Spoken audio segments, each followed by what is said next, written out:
dito rin tayo bumibili ng gulay tuwing umaga. Kasi mura yung mga gulay dito, sariwa pa. O, ayan, o. Ayan, sariwa yung mga gulay nila, o.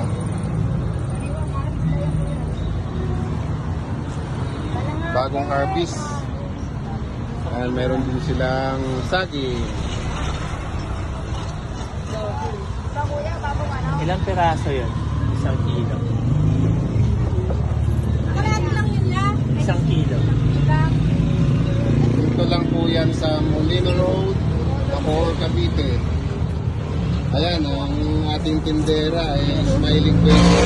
May-ari yan kuya. Opo. Ayan. Guys, shout out. Ano, 78 saging.